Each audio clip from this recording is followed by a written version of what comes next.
Hey, Brad, I'm going to jump in here. We got two questions really quickly. One from our guy, Doug. He's asking this maybe a further along in the draft. He said, does anybody believe that the Bengals are going to draft a punter? I'll go to Joe or Malik. Anybody want to take that? I've got an answer. I think there's 4 draftable punters this year, so you don't have to.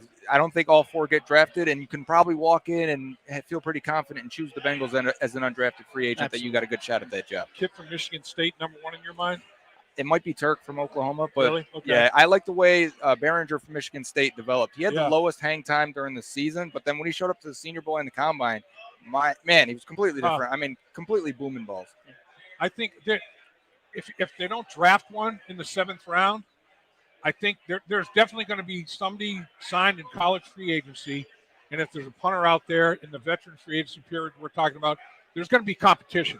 It's not going to be an unchallenged position at training camp at the punter position. There's going to be competition for sure. And competition breeds excellence of performance. So I want to go to one more question, and I'll let you guys get back to your guys' discussion. From our guy, Ty Kendall. He's asking, how likely do you think a Jonah Williams trade is? Evan, I'm going to go to you. Jonah Williams, what's your thoughts on a potential trade? I think there's definitely a lot of opportunity here to try and pick up a 3rd or 4th round pick in this draft if they feel like there are still players on the board. The way there's stuff falling, whether it's Keely Ringo falling, I believe Adebawore is still on the board too, and DeJuan Jones also going. These guys all have their own concerns that are causing them to fall, and maybe the Bengals feel like that value is right. But the problem with that is you have to have another team that wants to trade for Jonah, that wants to give up this draft capital for a guy who's coming on an expiring contract. There's controversy about where a team might want him to play versus where he wants to play. So it's a little difficult to do that tango if only the Bengals are really interested in dancing. So someone I think, especially we know the aggressiveness or lack thereof of the Bengals when it comes to making those calls, generating those trades, I think someone will have to go out of their way. Maybe after a couple of these tackles fall off the board, maybe their phone starts ringing with one of these teams that starts to feel a little bit uncertain about their tackle situation. And I agree with you. 3rd, 4th round, so it'd be the end of today and the beginning of tomorrow. After the 4th round, the Bengals are going to say, not enough value. So it's going to happen either the next few hours or the early stages of tomorrow's draft, maybe pre-draft in the early morning, or I don't think it'll happen. Right. Looking at the board, hasn't been an offensive tackle pick since Matthew Bergeron 25 picks ago. So you can see there's definitely a cliff here. This is something we've talked about, that once these guys go, I'm not sure any teams are looking at these guys as year 1 starters, if it's Blake Freeland or a Tyler Steen or even further down the list. Nick Selderberry, you mentioned earlier, Evan. I think the Bengals need to be aware of that also. So if you like a DeJuan Jones, if you like a Blake Freeland, then sure, you can take a 3rd or 4th round pick and try and get one of those guys now to maybe develop or to compete for that right tackle spot. But if not, if you're looking at your draft board and you don't love the tackles that are available, man, you better come in and offer me something good to come get Jonah Williams. Right. I mean, I'm going to be very interested in watching Cody Ford. He's going to be played. He primarily, they're putting him at that right tackle position. He's in that right tackle derby. And he played pretty darn well at Oklahoma. I mean, he's a big, powerful guy. And he's got some, the thing is now, guys like that, when you get the veteran free agents, they've got NFL experience. And I could tell you that, man, I didn't know what I didn't know when I was a rookie trying to figure out the National Football League. From year 1 to year 2, my experience was, I mean, your gains are exponential because now you start to figure it out. At least you start to understand what you're supposed to know. And anybody that's been around and has got, 15, 20 NFL starts or even 10 NFL starts and 30 NFL games, that guy's in a much better position to succeed in most cases, unless it's a freak like an Anthony Munoz type guy, than your normal kid coming out of college. There's no question about it. But you don't get a lot of freaks. Those freaks don't come along. So Joe Bag of Donuts, come on now, Bengals fans, all they care about is Joe B. Is Joe B good? And if they're walking into the draft here on Friday night and say, how's my offensive line? Is Joe B going to be good? Is the offensive line that much better that Joe B is going to be that much safer this year? I mean, looking at the offensive line, with Orlando Brown being signed at the left tackle position, they've got 3 guys now in the offensive line, Orlando Brown, Karras, and Kappa, that have won Super Bowls with different franchises. 3 of their 5 starting offensive linemen are Super Bowl champions with different teams. Now, the Kansas City Chiefs have 3 offensive linemen won a Super Bowl, but that was with the Chiefs last year. It is amazing to me that the Bengals have figured out how to get 3 different guys in their starting lineup that had that kind of success with different franchises. So they're bringing in different experiences, but the common denominator is they know what it takes to win the big enchilada. And that's huge. That's big. I think the Bengals offensive line is going to be pretty good. It's going to be interesting to watch that right tackle Derby. But one thing they've got, this offensive line has some depth. Mm-hmm. They got guys the 8 offensive linemen that they start after deactivations on most Sundays is going to be upper crust in the league, I think. I really do. What you've always said, Dave, is because you were there, smartest guys on our team are on the offensive line. And if you're adding 3 guys who've gone to the bowl, won the bowl, you're adding so much wisdom to a team in the spot where you need that the most, in addition to the protection. Your intelligence level goes up on how you play the game. And Brad, when you meet Orlando Brown and Ted Karras and Alex Kappa, you will be unbelievably impressed with not only their ability to play football, but their overall intelligence, football IQ, overall intelligence, leadership abilities. I mean, you'd like to have a leader at every position group on the football team. The offensive line has multiples. Ted Karras will say to you, man, I really rely on Alex Kappa. A lot of stuff Alex Kappa has talked about and the things that he's been exposed to. I mean, this locker room and culture is a much used word, and it can get kind of trite. But man, they have a darn good culture in that locker room. The jerk factor is minimal. It's almost goose egg. I mean, there are no guys that's like, can't stand this dude, man. Right. I mean, everybody. You really got to like each other if you're going to win. No absolutely. Yeah. No question. So a lot of people are asking about DJ Turner, and I want to get, imagine you guys are the Bengals head coach and the coaching staff. Year 1, what can Bengals fans expect out of DJ Turner year 1? Him backing up, more than likely. Yeah. If Chidobe Awuzie is back and healthy, you have your 3 starters with him, Cam Taylor-Britt on the other side on the boundary, and Mike Hilton in the slot. But you get to that 4th corner. How many years in a row now have they gotten to the 4th corner? Eli Apple was never expected to start the last 2 years. Right. He started and played the majority of the snaps the past 2 seasons. You're going to get to the 4th corner at some point. He's going to play, and I like Sidney Jones, who they brought in as well. Oh, yeah. And don't dismiss the relationship that Lou Anarumo and Eli Apple have. Mm-hmm. Eli Apple may be signed in that last veteran free agency period that I'm talking about. And like we said earlier, every rookie is going to have a role, not necessarily a starting role, but a kid like this, like Turner, he'll be able to do multiple things for Lou Anarumo. He'll be able to play in the slot. He'll be able to play outside. I mean, he's going to give position versatility as well. If you can't play more than one position, Lou Anarumo wants no part of you. They had to play Dax Hill at a game at outside corner. Absolutely. You don't have to worry about that anymore. Yeah, he learned some lessons, man. It didn't go well. It's a different game out there. He learned some lessons. There's no doubt about that. No doubt. Tyler Steen off the board just now, guys. We talked about him. Yep. So we have some people asking about the tight end position right now. There's a lot of great tight ends. Darnell Washington still on the boards. Josh Wiley from Cincinnati still on the board. What can you guys tell Bengals fans about tight ends right now? I'd be for Josh Wiley. I think Josh Wiley would be a decent selection. I'm not saying in the 3rd round. I'm saying later. Right. I'm saying 4th round on. I'm not saying a 3rd round pick with Wiley. But the problem with Washington is you got a big bodied tight end that's got knee problems. I mean, that's every kind of color flag you can think of. Yeah. Red, everything else. That's enough. Yeah. So there's 2 guys I would take in the 3rd round and be happy with.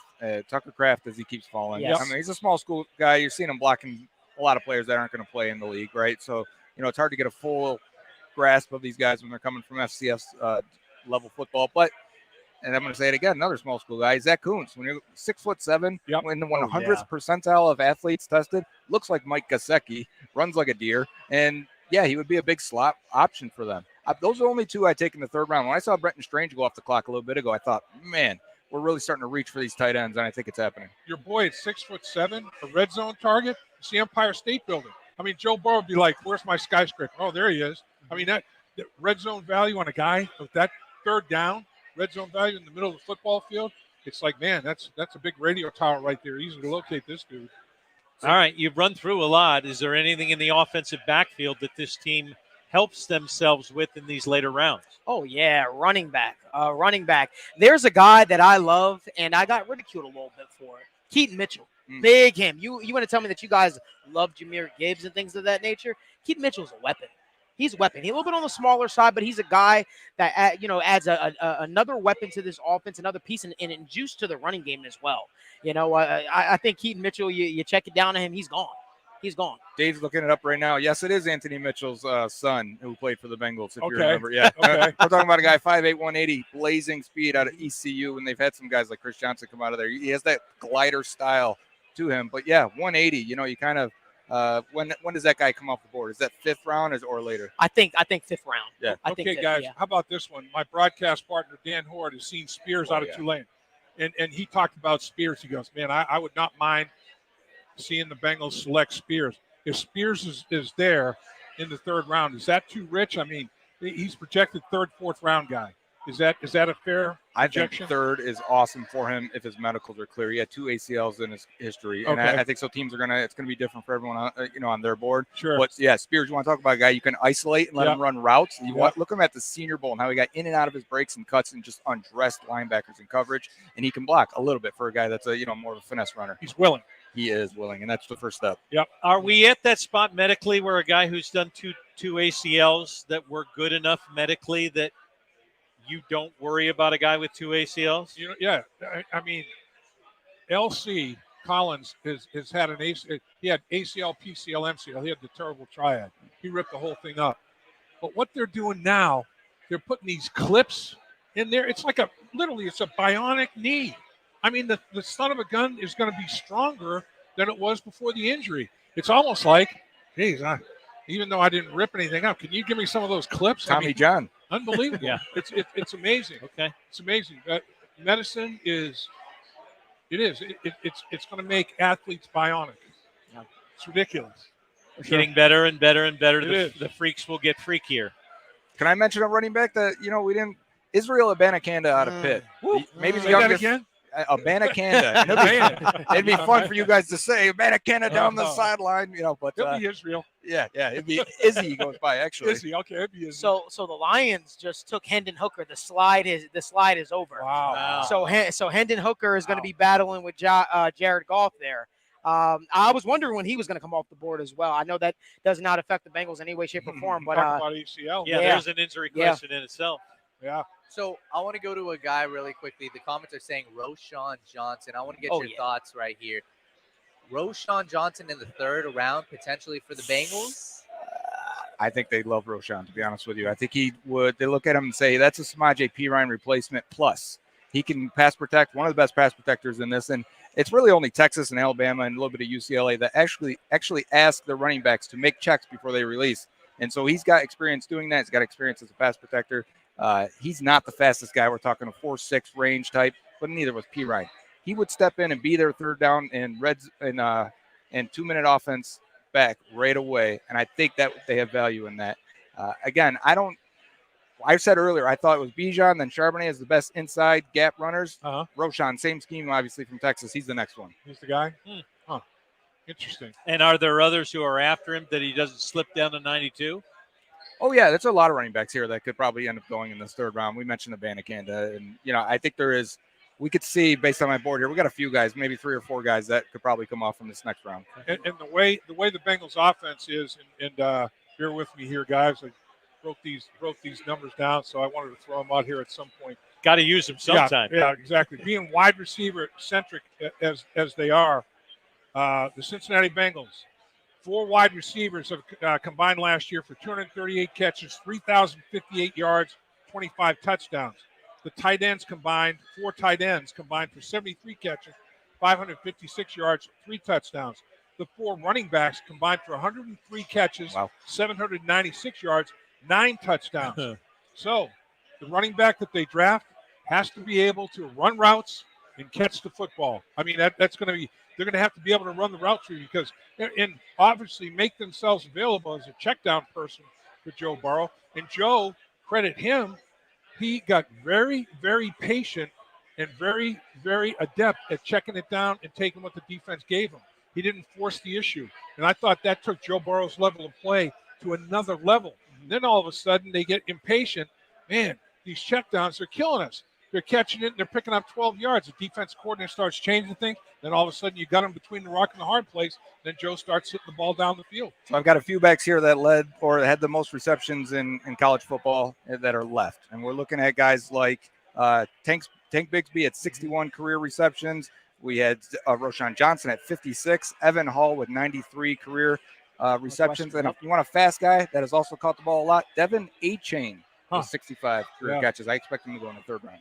Evan, any thoughts? Yeah, I definitely like Roshan. I understand he doesn't quite have the long speed that you might want, but again, it takes a little bit of opportunity for a running back to get to that point where they can really bust it in the open field and utilize that long speed. But if you do look at his 10-yard split, though his 40 was the 40th percentile, his 10-yard split of 1.52 was actually 83rd percentile. So in that short area, he doesn't quite have that long speed, but his short area burst is still there. We talked earlier about the importance of getting yards after contact, about being elusive and forcing missed tackles. Roshan did that well in limited reps. He had 4.28 yards after contact per attempt, ranked 11th out of 200 running backs, and he had an elusive rating of 198, which ranked third among running backs. So you're talking about a guy who still finds ways to create extra yards. If he's not sitting behind Bijan Robinson, he's probably comfortably holding on to that starting role, and we're talking about him in a little bit more of a positive light.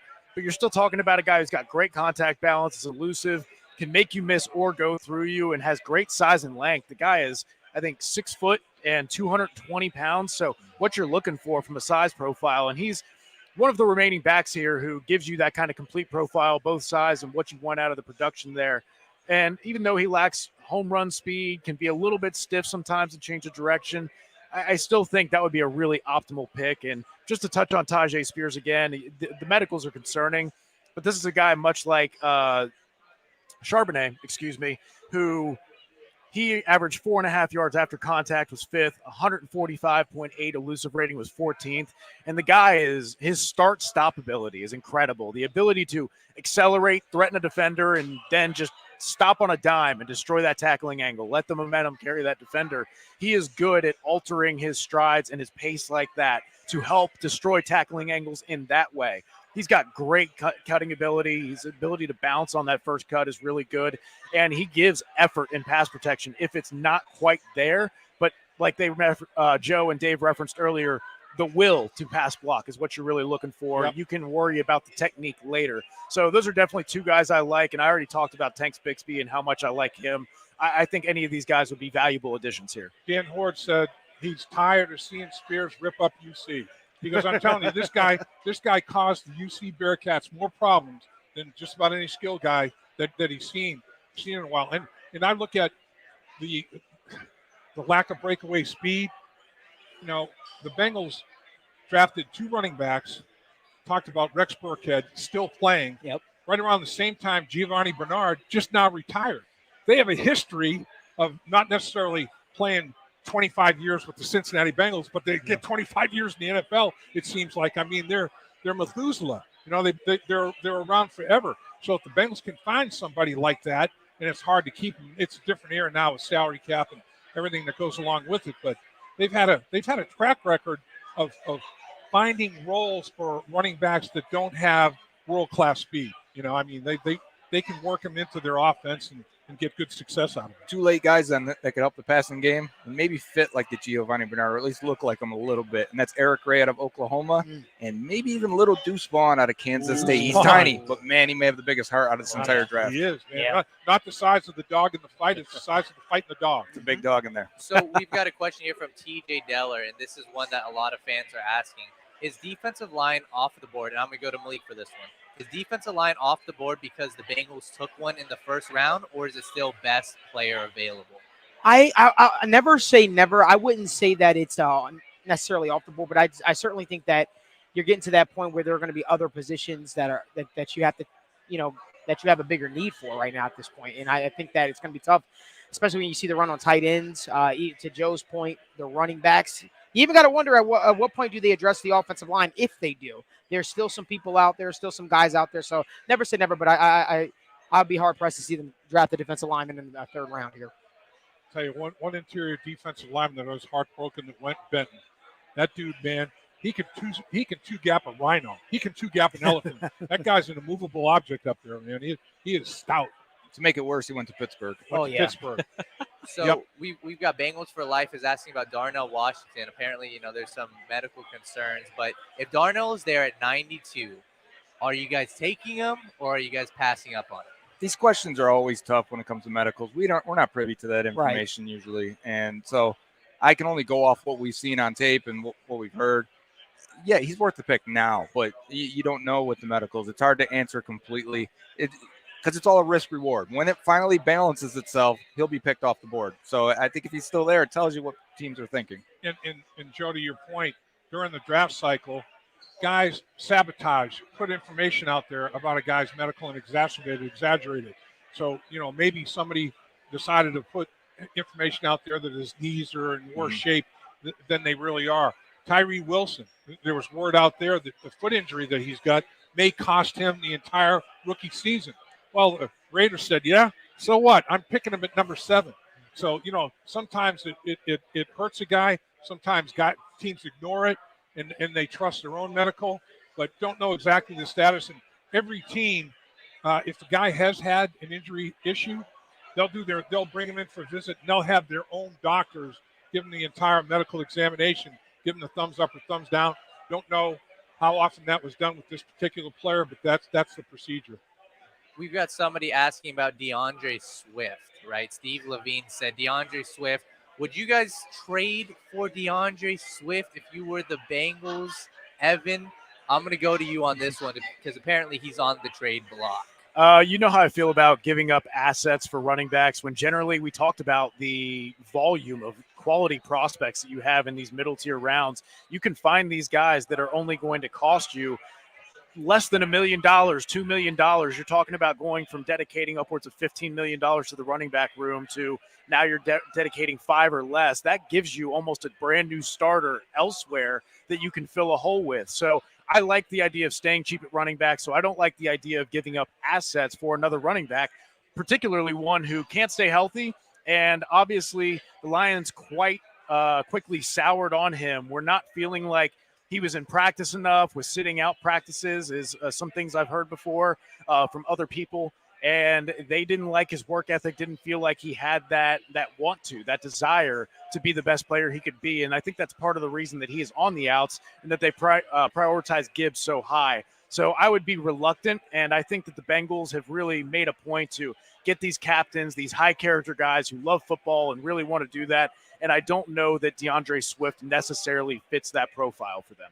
Dave Lapham at First Star Logistics bringing you another team to watch. Is that Dave Lapham? These group of brokers really know how to win. Just look at the stats they're putting up. Highest commissions in the industry, amazing perks for their employees. And I've never seen anything like their training program. No wonder their growth has been so explosive. If you're hungry and driven, this is the team to join, Peter. Dave, who are you talking to? First Star Logistics, opportunity knocking.